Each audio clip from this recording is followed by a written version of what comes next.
dan sarana prasarananya juga kan harus dipikirkan. Negeri juga harus memikirkan dengan dadakan menambah 14 kursi, ya kan? Iya. Nah, nggak tahu nanti tiba-tiba mungkin, ayo anak-anak bawa kursi dari rumah. Makanya poin satu adalah KDM itu telah melanggar aturan, ya. Yang kedua adalah ada diskriminasi kepada siswa, bukan hanya di negeri, tetapi di swasta Betul. juga. Ada beberapa poin-poin yang kemarin itu kita agak kaget ya, Terenyak ya. ternyata, dan wow, ternyata kenapa bisa begini ya gitu. Ternyata kunaon kieu nya, jadi Iya, ada iya, iya. pertanyaan.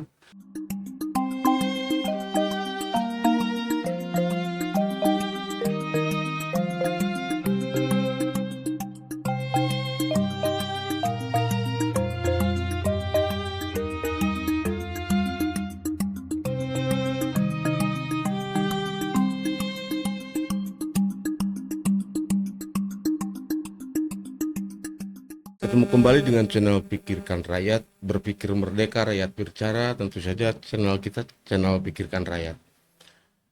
Alhamdulillah dalam kesempatan ini, sebetulnya mah abang ini menjadi narasumber tetap kita sebetulnya mah.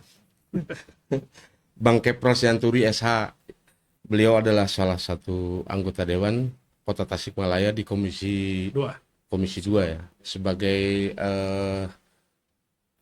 ketua fraksi ya? Ya, anggota fraksi. Anggota fraksi. Baik, kenapa kita juga mengundang beliau?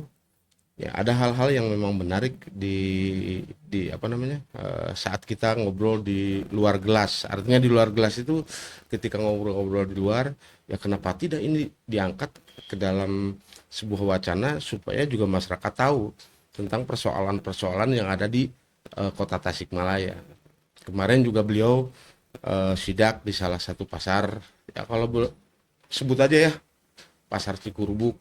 Ya ternyata memang permasalahan-permasalahan itu banyak sekali. Di samping dunia pendidikan, Kang.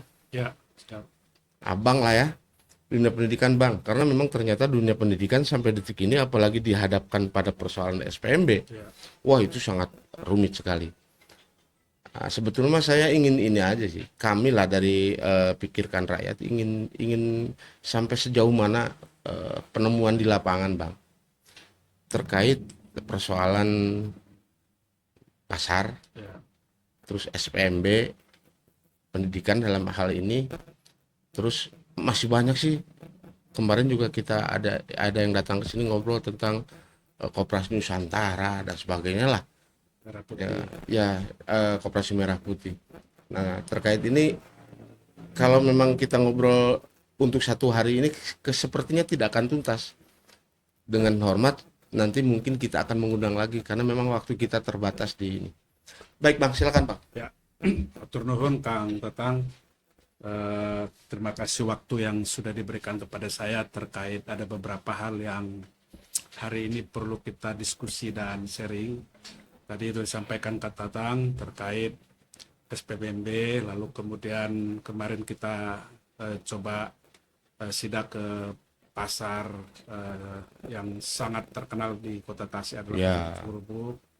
Lalu kemudian nanti terkait dengan Koperasi Merah Putih terkait SPMB. Jadi saya lihat begini Kang Tatang, adalah tahun kemarin 2024 penerimaan siswa baru itu sempat kisruh ya. Lumayan aktivis LSM, pemerhati pendidikan itu tahun 2004 ini gejolak yang luar biasa karena Dinas Pendidikan Provinsi tidak memberikan kebijakan terkait banyaknya Rumba atau bahasa ininya kemarin itu banyak yang tidak terakomodir karena tidak jelasnya jumlah rumbel rumbelnya dan tidak jelasnya mekanisme atau tata cara bagaimana penerimaan siswa baru. Nah, rame tuh. Nah, kelihatannya Pak Deddy Mulyadi melihat ke situ. Jadi 2024 tidak kondusif. Nah, dia ingin 2025 ini kondusif. Lalu kemudian beliau Pak Gubernur memberikan intervensi dengan mengeluarkan surat edaran. Surat edaran Gubernur kemarin ya dalam rangka 2024 Ya dia coba memberikan kebijakan, mengakomodir, nah diberikanlah di tahun 2005 dengan menambah rombel. Tapi ternyata beliau tidak melihat aturan, ya. Udah jelas peraturan Menteri nomor 47 2013 2003 itu kan Bukan jelas rombel, mungkin menambah jumlah siswa. ya, Kalau jumlah rombel siswa. itu kelas, Kelas, kalau isi di isi jeroannya itu jumlah. dari peraturan itu kan 36 kan. Betul, satu rombel itu Beliau, satu rombel 36. 36 siswa. Beliau menambah 50 sampai kali. 50 satu rombel kan begitu. Nah, ini dalam rangka. Nah, ternyata kebijakan ini itu untuk negeri. Nah, adil. Rasa keadilan itu Muncul untuk negeri. Untuk negeri, ya. Tapi ternyata Swasta. beliau tidak melihat swasta. Benar. Ya, nah di sini yang menjadi permasalahan substansi daripada SPM 2025 ini. Nah, oleh sebab itu beliau ya dia tidak melihat ada peraturan Kementerian Pendidikan tentang tadi. Nah, Selain itu jumlah, juga jumlah. bicara tentang ada aturannya juga, ya. Jadi beliau juga tidak melihat manajemen nanti bagaimana nanti pengolahan, ya, nanti keuangan, Betul. tenaga pendidikan dan segala macam yang ada, karena itu diatur dalam peraturan menteri, ya Oh, kan. jelas. Itu kan. Nah, 2025 ini ternyata teman-teman kita yang swasta menyampaikan aspirasinya ke saya, Pak Kepler ini gimana nih, ya gitu. Oleh sebab itu ya kita dalam hal ini menyampaikan hal-hal yang positif kepada Pak Gubernur, ini ada yang tidak adil ini. Negeri adil, ya, swasta tidak adil. Nah, ketidakadilan itu adalah ini sangat substansi, karena ini menyangkut tata kelola sekolah tersebut. Betul, benar. Hubungannya, ya, dengan manajemen. Tapi ada juga yang sangat prinsip tentang adalah secara psikologi anak. Betul. Nah, ini anak sama guru nih, Betul. ya mereka itu, saya kemarin ada dari sekolah tertentu swasta, Pak Kepler gimana ya, saya cuma hanya dapat beberapa murid. Betul. Nah, muridnya itu kayaknya nggak pede gitu loh masuk sekolah. Kenapa nggak pede, Pak? Saya bilang itu hanya cuma ya nggak nyampe 10 kan gitu. Oh, iya, benar. Jadi dia beban psikologis. Betul. Jadi merasa saya ini mah kayak seperti terbuang masuk ke sekolah sini. Betul, kan gitu. betul. Jadi ini kan jadi permasalahan juga dalam konteks psikologi anak, kan gitu. Jadi ternyata bukan hanya berdampak kepada tata kelola, nanti hubungannya keuangan sekolah, terus kemudian nanti berdampak juga terhadap pendidikan. Nah, di negeri ternyata juga sama, menyampaikan Pak Kepler, gimana ya katanya, ini mah satu rombel ini sampai 50. Nah, saya kan terbatas. Ya, bagaimana anak bisa menerima dengan ternyata secara psikologis juga nggak selesai. Betul. Jadi ada berdampak juga secara psikologis mereka, karena gurunya juga untuk supaya dia bagaimana sebagai tenaga pendidikan nanti juga hubungan dengan pendidik, mengajari 50 itu susah. Karena saya pernah jadi guru lah sebagai pengajar, ketika berhadapan dengan murid yang banyak juga materi pelajaran itu susah untuk masuk. Terus kan gini sebetulnya, ketika pemerintah pusat menentukan 36 itu dengan penelitian yang luar biasa. Karena di dalam undang-undang anak itu untuk proses belajar di sekolah itu 2 meter persegi. Baru 2 meter persegi itu anak itu nyaman. Secara sirkulasi udara, secara eksplorasi dan ini dan psikologi anak itu. Terus kenyamanan dia secara ketika menghadapi pelajaran. Nah, ada contoh juga ketika satu sekolah itu diisi dengan 50, itu kan berdesakan untuk negeri, berdesakan yang pada akhirnya ketika berdesakan di psikologi anak, sirkulasi udara lah terganggu, terus kenyamanan ketika belajar terganggu dan sebagainya. Berarti sebetulnya untuk negeri saya agak kurang sepakat, Bang, ketika ini sukses untuk negeri, tidak sukses untuk swasta. Kalau saya lihat negeri swasta ini nggak sukses. Kalau SPB-nya sukses, betul, kalau tapi kan ini nih. Tapi tadi, ternyata yang kedua, tadi kan melanggar aturan ini, betul, KDM ini kan, betul. Yang kedua ada diskriminasi siswa. terhadap siswa. Oke. Nah, terhadap swasta dan terhadap negeri tadi. Betul. Nah, apa diskriminasinya? Ya 50 gimana penanganannya? Oh, iya.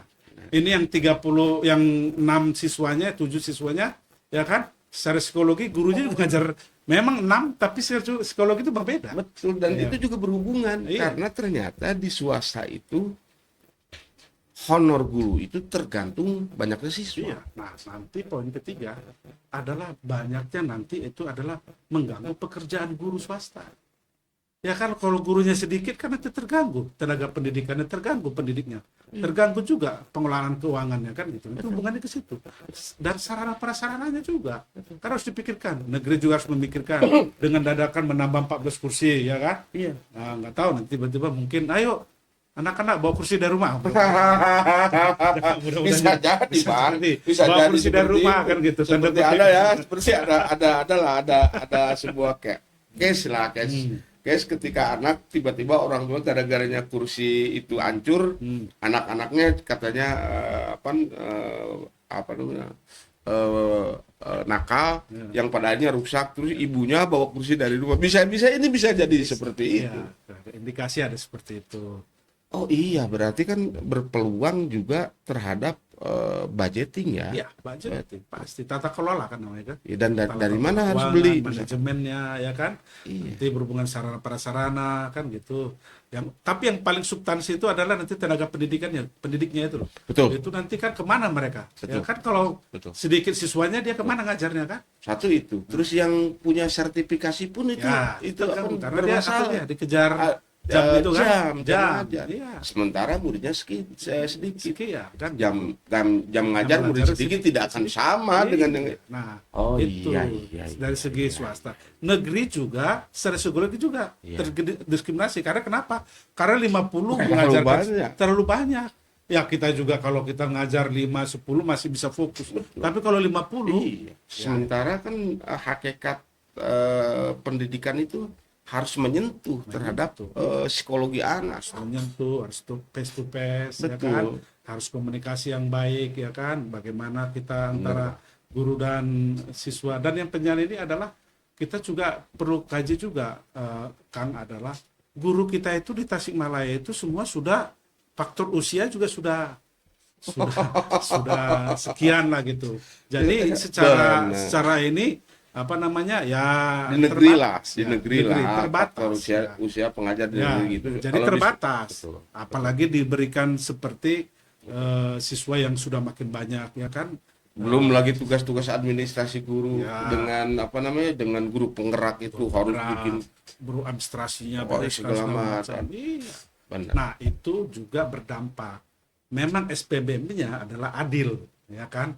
Tetapi di luar itu tata kelolanya, ya kan, manajemennya, ya kan, bagaimana tenaga pendidik itu semua itu sangat terpengaruh, sangat berpengaruh dan berdampak kuat gitu. Makanya poin 1 adalah KDM itu telah melanggar aturan, ya. Yang kedua adalah ada diskriminasi kepada siswa, bukan hanya di negeri, tetapi di swasta Betul, juga, betul. ya kan? Kalau Ya, dan juga yang 3 adalah swasta ini bisa menghilangkan mata pencarian mereka. Ya Betul. kan? Dan keempat, kalau manajemennya ini terus seperti ini, kan, ini bisa gulung tikar, bisa tutup.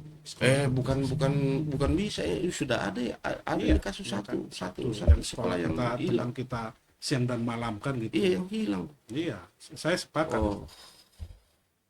Nah, itu yang kita kemarin makanya saya menerima aspirasi teman-teman guru pengelola sekolah swasta menyampaikan kepada saya. Terus ini lagi Bang kan 36 ya. Ya. 36 jumlah satu Ya. rumbel itu 36. Ya, Ini surat edaran itu maksimal ya. ya, Tidak ada ketentuan juga sih sebetulnya. Maksimal itu 50. ya. Berarti kalau dirata-ratakan ada selisih 36 ke 50 14 orang ya. Ya, 14 orang. 14 Satu orang. kelas. Nah, satu kelas. Kalau dia menerima 45 kelas, ya kan? Iya kali 14. Iya. Cukup lumayan. Ya, Ya, bisa dan 100. sebetulnya yang 14 orang per kelas itu haknya swasta sebetulnya. Ya. Dan itulah harapan mereka. Itu harapan mereka itu kan. Diambil sama negeri. Iya.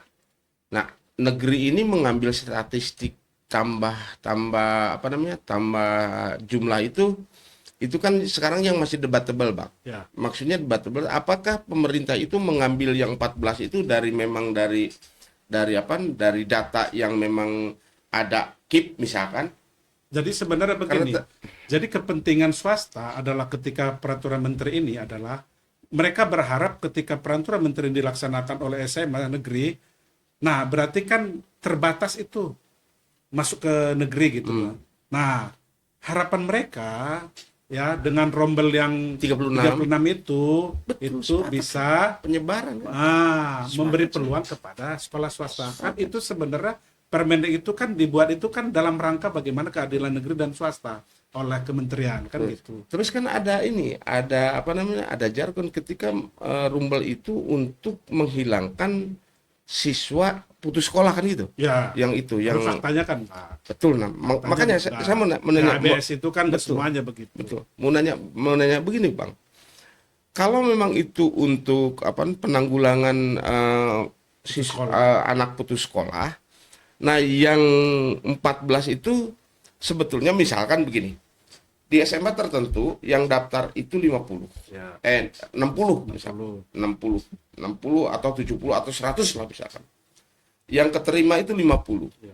Sisanya itu kan yang tidak keterima dari daftar itu seharusnya nambah 14. Yang dari situlah. Ya. Nah, acap kali itu di luaran atau kenyataan itu berbeda. Ya. Jadi yang 14 itu ada potensi di situ cawe-cawe dong. Ya, jadi kan begini.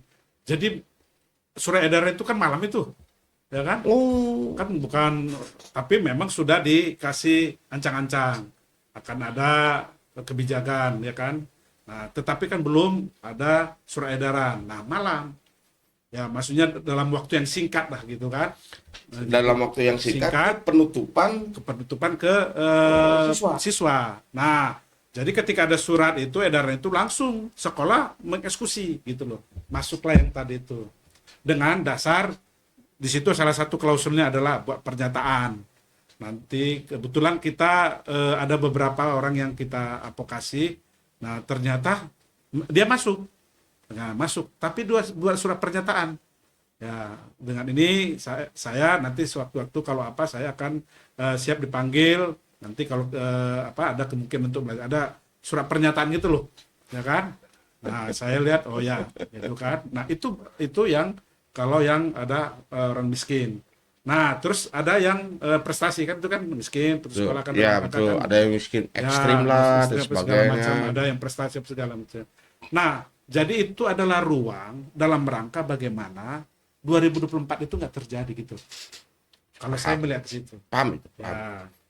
Jadi diberikanlah kebijakan. Tambahkan rombel kan gitu. Kan dulu tuntutan teman-teman dulu semua adalah supaya ada kebijakan gubernur. Nah, sekarang diberikan kebijakan gubernur ditambah siswanya rame nih, tidak kondusif. Nah, oleh sebab itu makanya saya sampaikan ini adalah keputusan yang tidak tepat.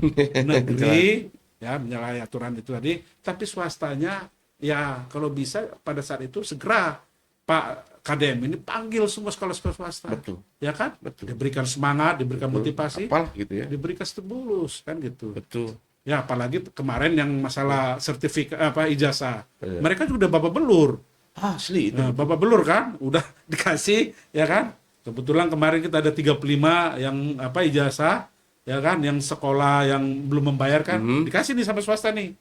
Kan itu kan kebijakan kan. Nah, ternyata tidak ada stimulan ke swasta itu Ya, dan ditunggu-tunggu. Katanya itu pembayarannya itu lewat bos. Ya kan? Tapi sampai sekarang kan belum. Nah, inilah yang ketika sudah kebijakan begini, Pak KDM segera kebijakan juga yang supaya swasta ini juga ada rasa keadilan.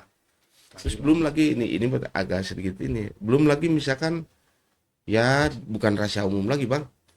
Ada yang titip dari ini misalkan dari instansi dari tokoh dari pejabat pejabat ke sekolah tertentu.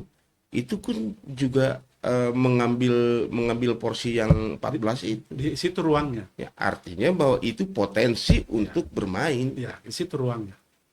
diberi ruang di situ kan gitu. Oh, iya. Itulah kan 2024 kan begitu.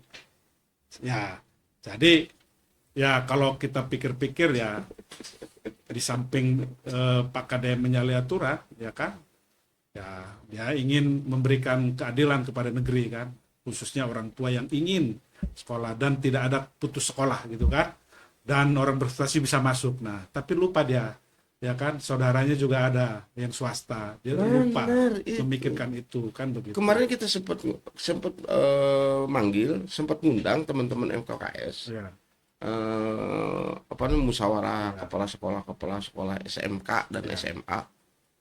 Itu miris saya mendengar. iya makanya kan sekarang itu mereka nih ke provinsi ini menyampaikan aspirasinya. Tuh. Dan ternyata, Ah. Bang, maaf, adanya dari ini kelompok menanyakan ke provinsi. Ya, Dan yang diterimanya itu bukan oleh KDM yang menolaknya, tapi oleh ASDA. ya. Jadi informasinya kemarin diterima bukan Pak KDM-nya kan. Betul. Nah, makanya menyampaikan kepada fraksi tertentu untuk menyampaikan aspirasi itu. Tetapi saya pikir adalah hal ini kan sudah selesai nih. Ya kan? Nah, ini tahun depan ini. Ya kan? Tahun depan terus kemudian sekolah swasta ini mau dikemanakan ini pasca Ya, sekarang sekarang ini kan gitu. Nah, itu sebenarnya harus segera. ada sekolah swasta yang apa jumlah nilainya 6 orang. Iya, 6 orang kan gitu. Orang. Ya, itu kasihan kan. Gitu. Nah, ini yang yang kita kritisi, kita ingatkan KDM ya agar SPMM nanti tahun depan ya, lalu kemudian berharap ya ada keadilan untuk negeri, ada keadilan untuk swasta. Betul. Nah, yang tertarik juga adalah isu sekarang ini tentang tadi SPMM ramai di Kota Tasikmalaya. Kita berharap pemerintah provinsi dan DPRD provinsi hadir ke Kota Tasikmalaya langsung melakukan Di supervisi ya kan. Informasinya nanti ada dari DPRD provinsi akan supervisi ke Tasikmalaya terkait proses SPMM ini kan. Nah, yang kedua adalah tadi Kang Tatang, kemarin kita Komisi 2 teman-teman atas izin pimpinan saya dengan Pak Sekretaris Komisi Kang Angga itu kita ini di lapangan di masyarakat aktivis-aktivis mempertanyakan ini terkait tata kelola pasar Cikurubu. Nah, itu dia. Ya. Ini dia. Jadi Menarik. nah, jadi tentang hal ini ada beberapa poin-poin yang kemarin itu kita agak kaget ya. Ternyak ya. Ternyata dan wow, ternyata kenapa bisa begini ya gitu. Ternyata kunaon kieu nya. Jadi Iya, ada iya, pertanyaan. Jadi kita kemarin sama teman Kang Angga itu coba kita sebenarnya distribusinya itu apa saja sih yang dibayar oleh masyarakat, itu poin pertama kemarin. Jadi kita cek kemarin itu ada beberapa karcis ya. Kita kemarin bisa ada sekitar 7 sampai 8 contoh karcis yang dibayar masyarakat di dalam konteks tata kelola Pasar Cikurubu. Pasar Cikurubu. Apa aja, Pak? Ada karcis dari Hipatas, karcis dari LH, karcis dari Disub, ada karcis dari Basnas mungkin ya, masalah. Ada karcis dari komunitas pedagang kaki lima, terus ada dari UPTD, ada beberapa itu. Ya, contoh karcis. Nah, kemarin kita tanya dalam ruko itu kita tanya, Pak, Bu, apunten, kira-kira Bapak Ibu bayar apa aja ya, katanya. Bu, kami ini ada bayar ini. Yang Saya tadi lihat, dibilang ya. karcis ini, karcis Ya, ini, karcis ini. lihat ini, loh, jumlahnya cukup gede. Ya, ada sampai 200 kan per bulan. Kalau Perda PDRD kita kayaknya nggak sampai sebegitu ya. Kalau dikalkulasikan atau itu kan 1 bulan ya. Kalau per hari kan jelas di PD itu ya, kalau bicara tentang kebersihan ya 1.000 kan. 1.000 Ya, sehari. 1.000 kan. Kalau 1 bulan cuma 30.000. 30.000. Ya kan. Nah, Tapi ini sampai ini sampai 200.000. 200.000 Ya kan. per bulan. Per bulan. Nah, kebersihan di situ. Kebersihan. Itu 200.000. Ya kan? Lalu kemudian ini dalam konteks mungkin ya ruko mungkin ada distribusi mungkin 2.000 atau 3.000. Ya kalau paling banter 2.000 3.000 kali 1 bulan paling-paling ya nggak nyampe 100 ribu lah Peruko. Perko. Kita tanya Di lapangan? ada Berapa? seperti itu banyak Jadi rukonya, berapa? kan? Bukan jadi 200 berapa? ribu 200 ribu ya, lagi. di kwitansinya. Oke. Terus yang kedua kita coba keliling ke toko-toko Parkir misalkan. toko yang sebelah. Oh. Ada abonemen. Abonemen ini saya juga kaget loh, abonemen. Setahu kita abonemen itu listrik ya kan, bayar HP gitu kan. Abonemen ya berbayar per bulan. Itu ada sampai 700 sampai 800 per bulan. Abonemen. Abonemen. Apaan sih itu? Ya, Ya. itu. Nah, itu kita nanti coba akan. Jadi teman-teman yang kemarin sidat juga Kita juga apa itu maksudnya? duit apaan nih? Duit apaan ini kan, gitu. Tiba-tiba Ya, 1 bulan itu ada sampai 700 800 800 itu ribu. abonemen. Itu abonemen. Nanti kita Yang juga yang narik siapa tuh? yang narik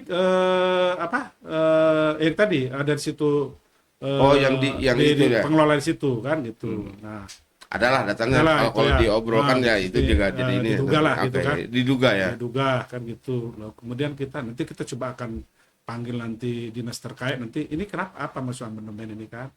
Lalu kemudian kita berbicara Maaf, potong. Kategori pungli dong. ya kalau Tidak. berbicara PDRD ya nomor 1 2024 kan itu kan jelas yang menarik distribusi itu adalah OPD yang benar-benar sesuai dengan peraturan kan gitu. Nah, ini kan bukan OPD, ya kan? Ya kami Yang menduga- 8 yang 800 bukan OPD. Kami menduga kan gitu. Menduga bahwa ini ada hubungannya ke pungli, ya kan? Nah, terus kemudian kita juga cek di depan. Di depan pas pintu masuk itu kita cek berapa kan? Nah, 2.000 katanya gitu. Oh, yang ya Di depan. udah bukan pedagang yang kios-kios itu. Jongkok itu. Jongkok itu kan berapa nih Kang kalau di jongkok ya kita sekitar ada sampai 1.000-an katanya 1.000-an jongkok. Berapa per hari? Ya kita bayar listrik 3.500. Kemudian bayar kebersihan sampai itu 2.000. Nah, kalau 2.000 kebersihan kali 1.000 ah. 1000 jongkok ya. Berarti per bulan per hari 2 juta. 2 juta. Kali 1 bulan 2 juta kali 30 60 juta.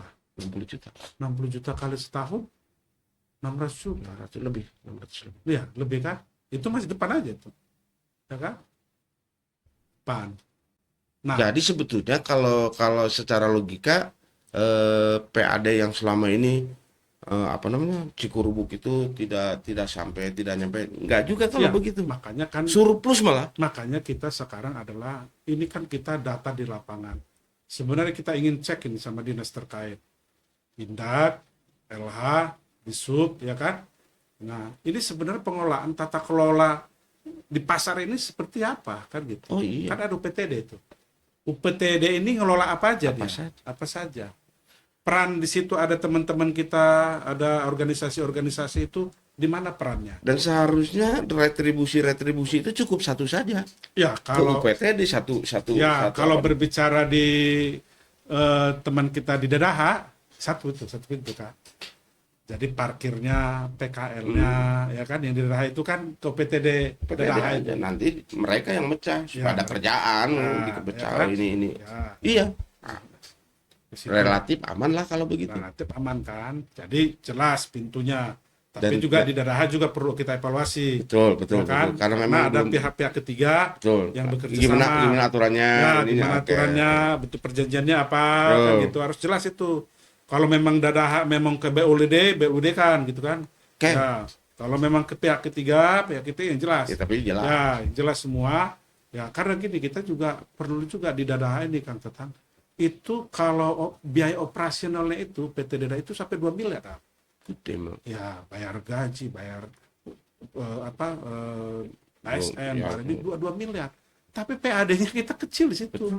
Jadi kan lebih besar pengeluaran dari pemasukan. Jauh banget. Ya, besar Ya kan? pasak daripada Parkir kan tiang. cuma hanya 20 juta kan. Betul. Gedung 80 juta, ya kan? Yang Tidak lain-lainnya tidak berbanding tidak berbanding lurus kan. Iya. Nah, makanya kita pikir ya udah kalau begitu pihak ketiga kan.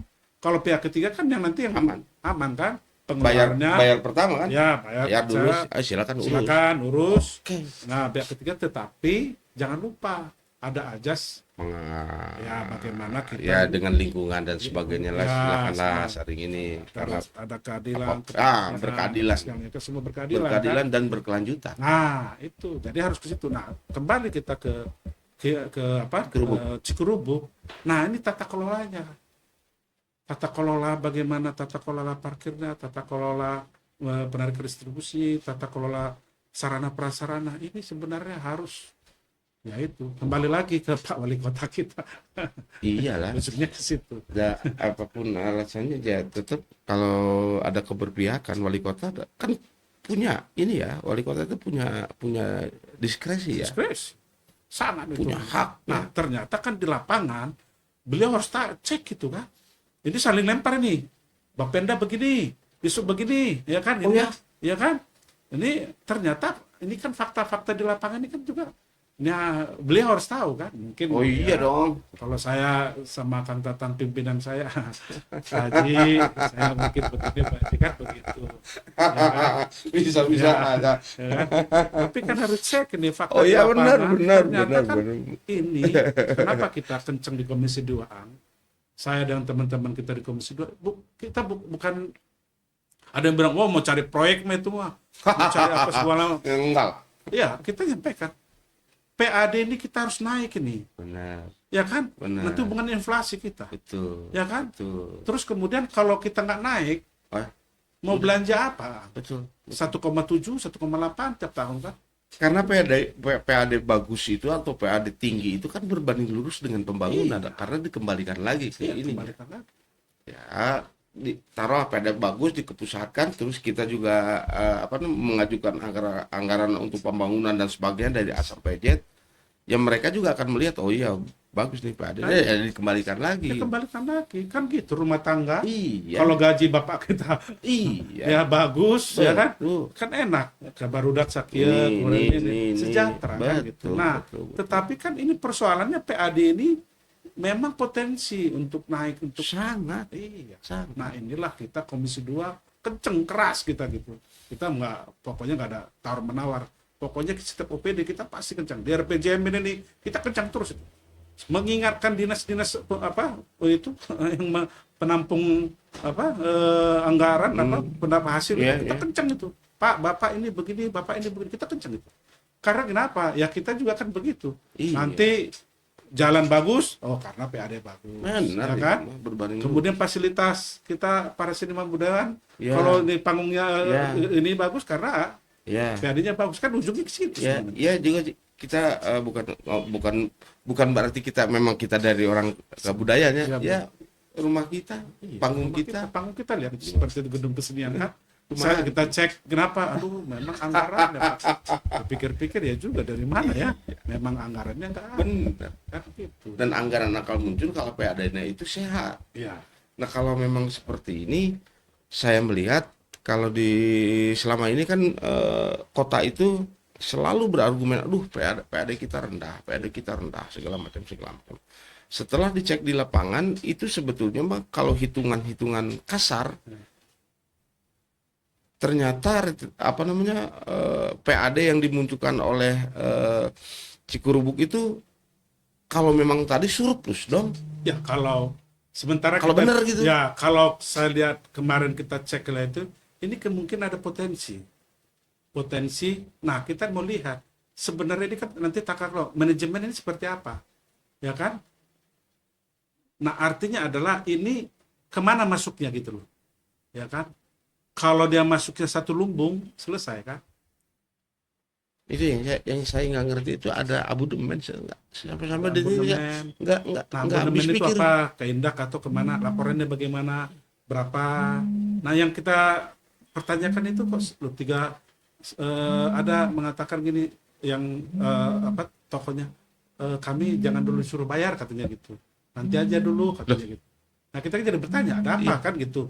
Nanti aja Ternyata ya itu nanti kita coba akan panggil dinas terkait. Nah, ini ya, sebenarnya ada apa ini ya teman-teman kan gitu, kita mau cek. Jadi 3 hal yang menjadi catatan kita nanti adalah tata kelolanya. Ya, bagaimana tata kelola parkir ya kan, distribusi sampah, ya kan, keamanan, apa segala macam. Ini siapa sebenarnya yang leading sektor yang ngambil komandonya, siapa kan gitu. Nah, kok jadi banyak ini karcis-karcis gitu kan? Nah itu, Ya kalau kan? UPTD kerjanya apa tuh? Nah itu, Kalau di nah, di itu sana. makanya kita nanti coba akan undang teman-teman, ya mungkin diskusi kenapa seperti ini, kita mau Sampai minta seperti ini. minta kita nanti, kemarin sudah laporan ke pimpinan, Acak-acakan. ya kita akan coba nanti ini seperti apa pengolahannya kan gitu, pengolahan tentang pasar Cukurubuk. Saya pikir juga mereka juga di situ ada Ipatas minta dukungan dari kita juga, UPTD juga minta dari dukungan kita, Iya. ya mereka pasti juga ingin ada sinergitas. Nah Minimal. itu yang Ipatas. Nah yang jadi ini juga adalah masalah koperasi. Nah, ini. Koperasi, tapi saya ini minum dulu kan Ya, karena ya, ya, ya, ya, ya, ya. koperasi agak sport jantung. Ya, ya, ya, ya, ya. Ini dia, aduh. Duh, enak banget kopinya. Kali ini Siap. saya tidak pernah minum kopi. Oke, siap. Nah, koperasi ini ya 3 bulan lalu kita ketika ada impres dibentuknya koperasi Merah Merah Putih, Putih. betul. Nah, kita itu menyampaikan ke Pak Dinas terkait ini seperti apa ke depannya koperasi Merah Putih ini kan gitu.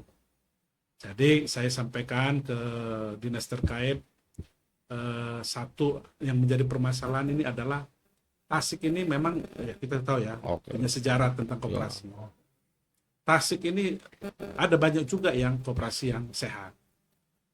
Nah, ketika koperasi yang sehat ini dibentuk koperasi Merah Putih ini bagaimana nanti? Betul. Ya, ada ketersinggungan enggak? Nah, Betul. teman-teman ternyata dari koperasi yang saya sudah mulai komplain, orang kunaon teh diakuinya, kunaon eta koperasi orang kan gitu kan. Ya kan? Tapi ada juga daerah tertentu koperasi yang lama itu yang bagus-bagus, nah tinggal Manajer. dikukuhkan, Dikolaborasikan. dikoperasikan. Nah, Kota Tasik ini bagaimana dengan 69 kelurahan yang dibentuk? Nah, satu adalah, terus yang kedua kita sampaikan, yang kedua Tasik ini banyak koperasi yang berbaju rentenir, ya kan? Sepakat kita bahwa koperasi Tasikmalaya itu perlu adakan pembinaan, adakan penguatan, ada peningkatan. Makanya kita dorong kemarin adalah yaitu Perda Koperasi, dari Komisi 2 mendorong itu untuk supaya tata kelola koperasi ini ya, penyelenggaraan pengolahan itu lebih baik lagi. Terus gini Bang, maaf potong. Bang, koperasi ini kan pada dasarnya koperasi itu pendanaannya itu dari anggota Bang. Ya. Dari iuran anggota segala macam. Melalui iuran anggota sedemikian rupa, didistribusikan sedemikian rupa yang pada akhirnya koperasi itu berbasis gotong royong dan kekeluargaan. Betul kan kalau koperasi. Nah, tiba-tiba ini ada suntikan dana, Bang. Ya. Jadi ada suntikan dana. Jadi yang menjadi masalahnya begini, kalau membentuk koperasi itu ada peraturan ya Kementerian Koperasi bagaimana membentuk koperasi. Itu ada jelas regulasinya. Undang-undang jelas. Nah, ini ada impres. Nah, itu dia kemarin. Nah, ini agak sedikit berbenturan. Sepakat. Ya, berbenturan. Dan ya mungkin dinas terkait kan karena ini impres, perintah, ya kan. Ya, hormat, siap gerak kan. Iya, betul. Cuma kan nantinya yang jadi korban rakyat. Korbannya itu tadi saya sepakat. Nanti rakyat ini seperti apa? Khususnya nanti hubungannya tata pengelolaannya, ya kan? Itu di lapangan itu, kita cek kan. Kalau kita ya kayak Akang ini orang backgroundnya orang teater kan, kompetensi teater kan, selesai. Mau nulis sutradara, mau jadi skrip itu apa selesai. Tapi ini yang pengurusnya bukan punya kompetensi koperasi. Ya, ketika nanti dia memimpin berbicara koperasi, ya bahaya. Ya mau tidak mau harus ada ini dulu, sejenis ada pelatihan lah ya. Nah ini Bang, itu satu itu. Terus yang kedua itu, bagi teman-teman kebetulan kemarin kita mengundang salah satu pengurus. Nah kalau memang seperti ini, apa jaminan saya sebagai pengurus? Sementara payung hukumnya tidak ada, artinya tidak di jaminannya itu kalau misalkan terjadi apa-apa dan sebagainya tidak dipayungi hukum. Misalkan tiba-tiba ada koperasi yang misal simpan pinjam atau apalah itu, pinjam ke sana terus tidak mengembalikan, tetap kan harus dikembalikan, tanggung jawab pengurus. Terus kalau terjadi sesuatu ini mah Tapi Audi pahitnya, bilangnya karena pahit-pahitnya. belajar dari Ah, itu. Kita bet- dulu kan ada program itu, program apa namanya, wirausaha WUB. ya, Waktu apa ya, dulu Bararea betul, tahun 2000 sekian. Nah, betul. Nah itu kan menjadi contoh sebetulnya. Tiba-tiba sekarang muncul. Nah di sisi lain bahwa koperasi itu untuk anggotanya. Nah terindikasi di sini itu anggotanya itu taruh yang tidak ikut administrasi ke dalam koperasi itu. ya, Katakanlah include misalkan keanggotaannya itu kelurahan ini semuanya sebagai anggota. Kan itu bahaya, Pak. ya, ya itu tadi impres dengan peraturan koperasinya beda. Ya kemarin kita buka di sini dengan salah satu apa namanya pengurus koperasi, koperasi ini apa Merah putih, Merah Putih Sukahurip, Sukahuri. dibedah sedemikian rupa sampai kita buka nih bertabrakan nih, Ya. dan kita ngobrol di sini. Nah yang pada akhirnya mereka itu terus tiba-tiba kan ada pengelola, saya pengurus misalnya. Terus ada pengelola koperasi yang hariannya. Ininya. Heeh. Nah, dia mendefinisikan bahwa pengelola itu karyawan untuk mendistribusikan itu. Dari mana dia gajinya? Sebagai berpikir kemanusiaan kan dipekerjakan. Ya. Nah, di situ dari dana bantuan yang muncul itu tidak termaktub bahwa di situ misalkan untuk pembentukan, untuk salary dan ujuk-ujuk gitu, Bang. Nih, silahkan. Kan itu rentan, Bang. Ya, sangat rentan. Jadi kan begini, kalau saya melihat ini siasati perintah dalam rangka bagaimana meningkatkan ekonomi, ya Ya. kan? Tapi ada faktor yang mereka tidak pahami adalah faktor sosial. Nah, itu Ya, dia. faktor sosial psikologi. Teman-teman koperasi yang lain ini, mereka ini merasa mereka, aduh, saya mah dianaterikan ini koperasi kan gitu. Karena manajemen koperasi yang seutuhnya sesuai peraturan koperasi dengan koperasi mereka itu beda. Ya. Ya, itu seperti perusahaan, ya kan? Itu perusahaan ada Malahan mereka itu menganggap bahwa koperasi ini terkesan seperti leasing. ya. Kalau saya bukan leasing namanya. Kalau saya ini lebih cenderung adalah seperti ya BUMD, perusahaan daerah gitu kan, yang dikelola oleh kelurahan, ya kan. Tapi pertanyaannya, ini kan sebenarnya ada regulasi dari pemerintah, Betul. bagaimana nanti mereka ikut apa Bintek tata kelola ini kan gitu. Ada sekarang lagi digodok. Sepertinya dalam waktu dekat adakan pelatihan-pelatihan itu. Tapi begini, Pak, yang menjadi catatan Kang adalah ketika berbicara anggaran, berbicara apa stimulan, itu mindset warga masyarakat itu belum bisa apa, nah itu ya. Karena kita kemarin kunjungan ke beberapa daerah, itu sangat sulit mereka bahwa ini sebenarnya pikiran mereka ini mah hibah. Nah, Ini itu mah dia. anggaran-anggaran yang nggak perlu dikembalikan apa sekali Nah, kan. itu dia. Nah, itu yang kita ketakutannya. Betul itu. Makanya pertanyaan Akang tadi benar. Kami ini pengelola, ini pengurus nanti kalau ada wilayah-wilayah nanti konteks masalah hukum bisa nanti pidana kan. Nah, ini kekhawatiran. Makanya teman-teman kita Jaminan saya mana? iya, jaminan saya. Itu. Saya setuju dan sangat itu, dan itu juga kita sampaikan. Karena kita juga ngobrol kemarin ngobrol seperti itu karena ada rekam jejak. Ya. Kayak apa namanya? Kemarin atau Nah, KBBU ya, apa semua itu yang kan. gitu. Kan yang- anggarannya itu semua nggak tahu kemana itu. Kan? Betul. Sementara di Koperasi Merah Putih itu di Koperasi Merah Putih ini kan dikasih pinjaman ya, Ya, kasih pinjaman modal. ya, Kalau pinjaman kan harus dikembalikan. ya. Tiba-tiba misalkan uangnya dihilangkan oleh anggota lah misalkan. Yang tanggung jawab kan pengurus yang harus mengembalikan. Jadi sama juga itu sebenarnya, Ang. Kan berbicara program sekarang, misalnya gini, itu kan nanti katanya konteks simpan pinjam, konteks perikanan, konsep pertanian. Kita sebenarnya kota itu udah menjalankan program itu, Iya. bantuan peternakan, bantuan apa, Betul. kan di Indonesia juga sudah dilakukan sekarang Betul. itu. Tapi kan buktinya di lapangan pengawasannya kan nggak ada.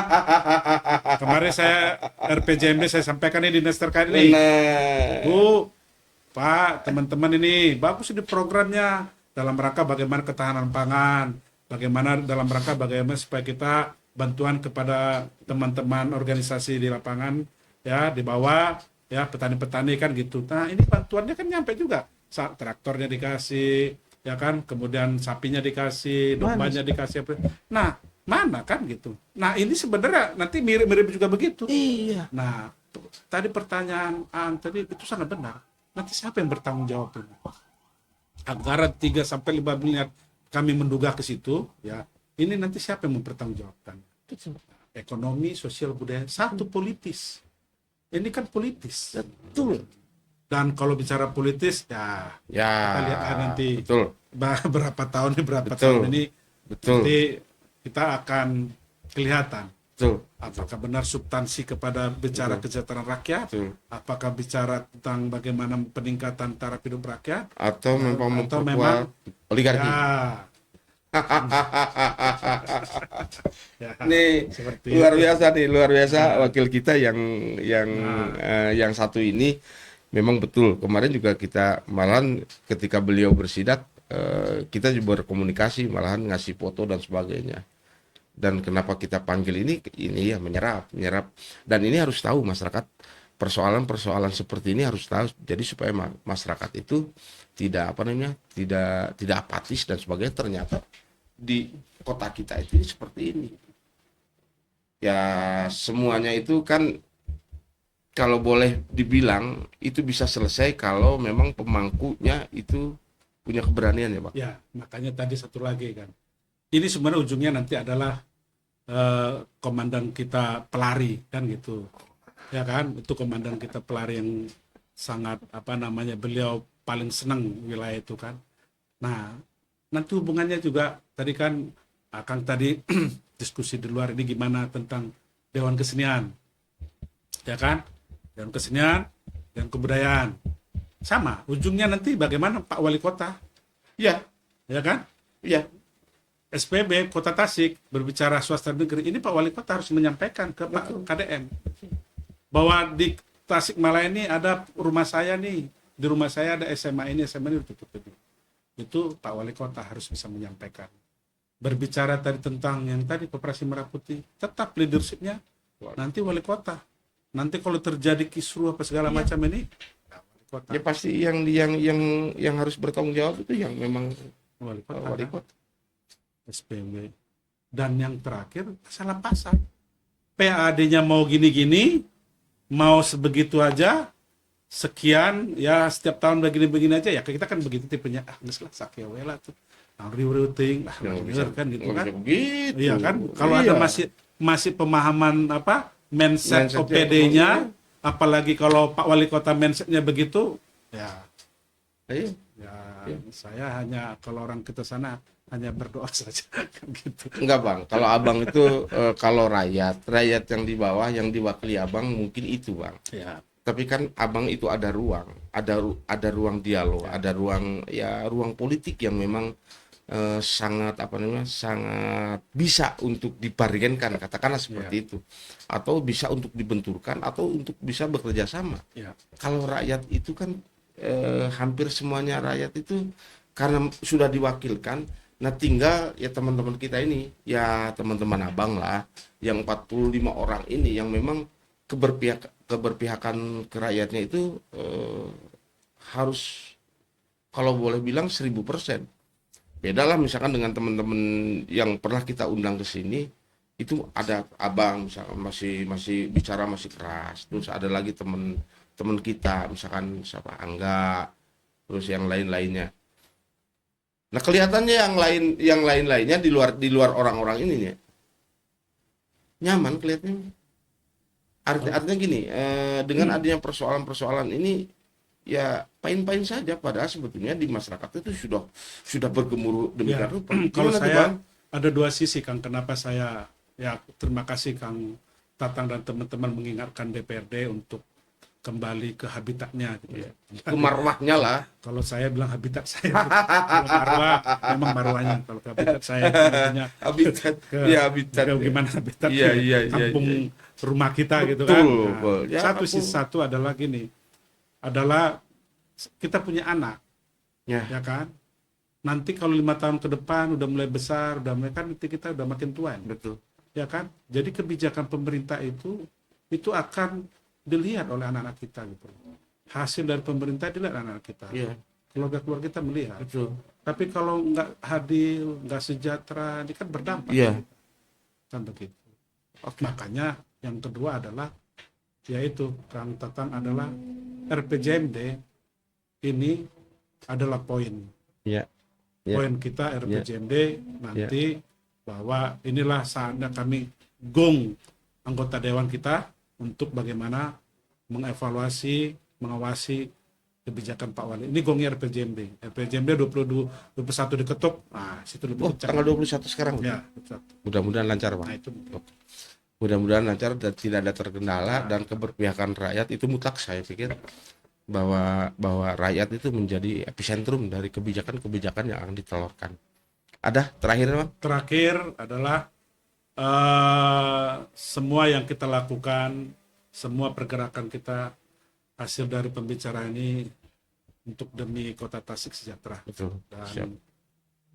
berharap anak-anak kita, keluarga kita bisa menikmati hasil-hasil kepemimpinan Pak Wali Kota sekarang beserta jajaran itu. Mungkin. Terima kasih. Assalamualaikum warahmatullahi wabarakatuh. Waalaikumsalam.